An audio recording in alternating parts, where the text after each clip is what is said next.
दिल्ली में जंतर मंतर पर इस वक्त मैं मौजूद हूं और आप देख सकते हैं कि ईवीएम के खिलाफ, ईवीएम के विरोध में एक बड़ा आंदोलन जो है यहाँ पर आप देख सकते हैं।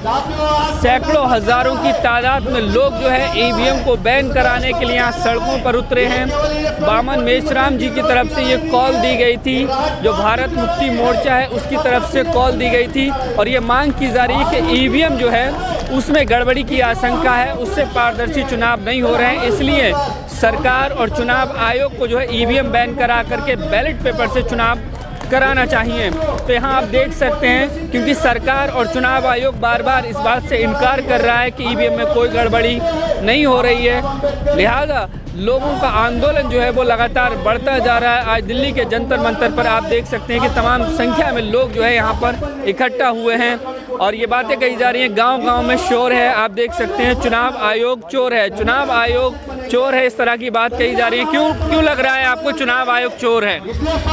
मैं आपको जानकारी देना चाहता हूँ, भारत सरकार में 4 सिस्टम होते हैं, कार्यपालिका, न्यायपालिका, मीडिया विधा। सुप्रीम कोर्ट कह रही है 2013 में 8 अक्टूबर 2013 को जजमेंट आई है, फ्री फेयर चुनाव नहीं हो सकता है ईवीएम मशीन से। ये क्या कहते हैं, सुप्रीम कोर्ट कर रही है, उसके विरोध में चुनाव आयोग चल गई है, संविधान के विरोध में काम किया। कंटेम्प्ट कोर्ट होना चाहिए, लेकिन ये चुपचाप बैठा भारत सरकार। इसका मतलब क्या? मैं एग्जाम्पल देना चाहता हूँ। वो एग्जाम्पल चुनाव वो बहाना करती है कि वोट गिनती में समय लगता है। अरे रात में चोरी होता है, दिन में चोरी करता है, रात में चोरी करता है, रात में चोरी होता है। रात भर में 2000 के नोट बदल दिए, एटीएम बदल दिए, एक दिन में समय लगा, खत्म हो गया। अरे वोटिंग गिनती करना एक दिन में सब बदल जाएगा, एक दिन में करो, ऐसा आप करना चाहता नहीं है। इसमें आर.एस. मोहन भागवत, चुनाव आयोग ये शामिल है, इसके पिछवाड़े मोहन बड़ा तगड़ा कांग्रेस भी शामिल है। अरे खाली बोलता भी हम सिंह के बारे में, तुम उसके आंदोलन में छेड़ नहीं रहे हो, इसका मतलब है तुम उसमें संविधान अभियान विरोधी नहीं हो, तुम उसके साथ हो, चुनाव आयोग के साथ हो। सभी पार्टी को निमंत्रण बामन मिश्राम ने दिया, देने के बाद भी कोई पार्टी के लोग नहीं आ रहे। इसका मतलब क्या? जनता को दिखाने के लिए रहता है कि मैं ये लड़ाई आपका लड़ रहा हूँ, लेकिन वो लड़ाई लड़ नहीं सकता है। कहावत है, बाघ छाल पहन लो, शेर नहीं कहलाओगे, है ना। शेर होता है, बामन मिश्राम शेर है। मैं गारंटी देता हूँ, चुनाव आयोग को आपके माध्यम से जानकारी देना चाहता हूँ, अगर ईवीएम मशीन के माध्यम से पर्ची की गिनती नहीं करते हो, 100% उसकी मानक लाओ, इलेक्ट्रॉनिक वोटिंग मशीन मानक मत लाओ, उसको मानक लाओ तो तुम्हारा जान बख्शा जा सकता है। इसलिए अमेरिका में एक जजमेंट आई थी, काले के विरोध में जजमेंट दिया गोरे लोगों ने। तो बता देता हूँ, सारे जो वहाँ की जनता क्या किया, घेर कर माचिस बार दिया। उनके चुनाव आयोग के पास परिवार है, वैसा मत करो, नहीं तो हाल होगा भारत में। इसलिए आपकी दायित्व बनती है, आपके बच्चे परिवार है, उसमें ध्यान। लेकिन चुनाव आयोग गांव-गांव जाकर ये समझा रहा है कि ईवीएम में कोई गड़बड़ी नहीं। अरे चुनाव आयोग गाँव घमड़ा रही है, आप तो जानकार लोग हो, मीडिया चलाने वाले हो।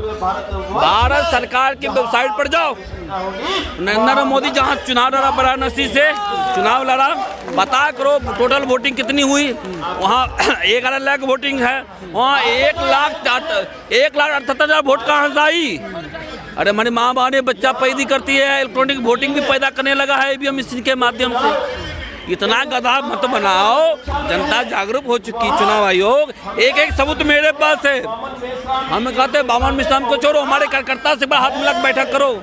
चुनाव में वक्त कम ही रह गया, लोकसभा का जो चुनाव है उसमें वक्त कम। मैं बता रहा हूँ ना, क्या लगता है कि सुनो तो यार, आयोग बंद करेगा इसे? चुनाव आयोग कहे वक्त नहीं है ना, मेरे पास वक्त है।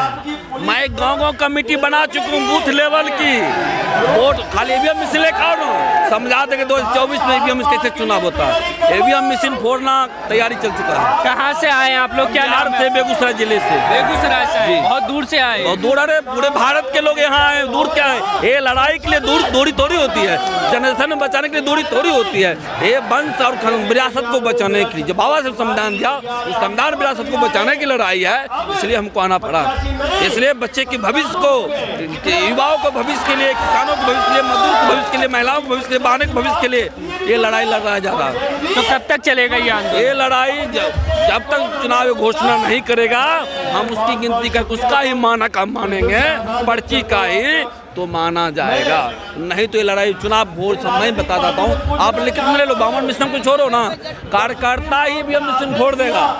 कार्यकर्ता कुछ लोग कहते हैं गड़बड़ी और धांधली तो बैलेट पेपर में भी कर सकते हैं। अरे यार, जनता जागरूक हो गई है, अब वैसा होने वाला नहीं है। बूथ के बूथ लूट जाते अरे थे। पहले लूटा जाता था, अज्ञानता रूपी था, पढ़ा लिखा नहीं था। आप तो लूटा के दिखा दो, आप तो लूटा के दिखा दो ना। बेईमानी की हद होती है, बेईमानी की भी हद होती। खाता 400 पार, इसका मतलब क्या पहले सेटिंग कर रही हो और मान लिया चुनाव आयोग के बक्सा जो ईवीएम मशीन बीजेपी के गरीब क्या कर रहा था, चुनाव आयोग होना चाहिए। इसका मतलब मामला फंसा। इधर आ जाओ। सुप्रीम कोर्ट के आदेश के बावजूद जो विपक्ष के पार्टी है, जो बड़े नेता हैं, बहुजन नेताओं की भी अगर हम बात करें तो वो भी सड़कों पर नहीं उतर रहे हैं। एक बावन मैं बता रहा हूँ, बहुजन के जितने भी लीडर, चाहे सपा हो, चाहे बसपा हो, चाहे आरजेडी हो, चाहे रामविलास चिराग हो, चाहे कोई भी है, सिर्फ बोल सकता है, कथनी करने में फर्क उसके अंदर है। उसको डर है सीबीआई के, इनकम टैक्स से, ईडी से डर है। प्रैक्टिकल देखो, हेमंत सोरेन गठबंधन में तैयारी हो गया। ये इसका मतलब प्लानिंग है, प्लानिंग है, प्लानिंग के तहत कम। अरे बावन बता दो, सारी पार्टियां चुनाव आयोग से डरती है, अब बावन मिश्रम से चुनाव डरती है। आप लोगों ने चुनाव आयोग को घेराव करने की कॉल दी थी, तो फिर जंतर मंतर पर ही। अरे इसके बाद में, अरे वो तो होना तय, वो होना तो तय, जंतर मंतर तो पहला प्राथमिकता है। लेकिन प्रशासन ने चारों तरफ से घेर रखा है। पूरी ताकत लगा ले, वो भी हमारे लोग हैं ना प्रशासन में, उनके भी बच्चे भविष्य है। प्रशासन में जो हमारे लोग हैं ना, उनका भी बच्चे का भविष्य है। ऐसा कर ही नहीं सकता। अगर घोषणा बामन मिश्रम कर दे, जितने भी प्रशासन हमारे लोग हैं उसके विरोध में हथियार घुरा देगा, चुनाव को पता चल जाएगा। लेकिन अभी वो संवैधानिक तरीके से लड़ना चाहते हैं, संवैधानिक तरीके से लड़ाई हो और मान सम्मान की लड़ाई हो, तो कुछ होने वाला नहीं है। इसीलिए ये लड़ाई आर पार की लड़ाई होनी चाहिए। जय मनुष्य जय भारत। मैं बहुजन क्रांति मोर्चा प्रदेश को बिहार। चलिए ठीक है, थैंक यू सर। तो देखिए कि आर पार की लड़ाई की बात की जा रही है। ईवीएम को जो है जब तक बैन नहीं कर देंगे आंदोलन चलता रहेगा, इस तरीके की जो है बातें की जा रही हैं। लेकिन ऐसे में देखना होगा, लोकसभा का चुनाव भी करीब है। चुनाव आयोग क्या जो लोगों की मांग है उनको मानते हुए बैलेट पेपर से चुनाव कराता है, या फिर जिस तरह से वो अपनी जिद पर अड़ा हुआ है, चुनाव आयोग की ईवीएम में कोई गड़बड़ी नहीं है और ईवीएम से ही चुनाव होगा, या फिर ईवीएम से होगा। तो इस वीडियो में, इस इंटरव्यू में सिर्फ इतना ही। आप लोगों की क्या राय है कमेंट करके ज़रूर बताइएगा। चैनल पर अगर आप नए हैं तो प्लीज़ चैनल को सब्सक्राइब कीजिए, वीडियो को लाइक कीजिए, शेयर कीजिएगा। कैमरामैन सरवन के साथ मैं सुशील कुमार, दिल्ली।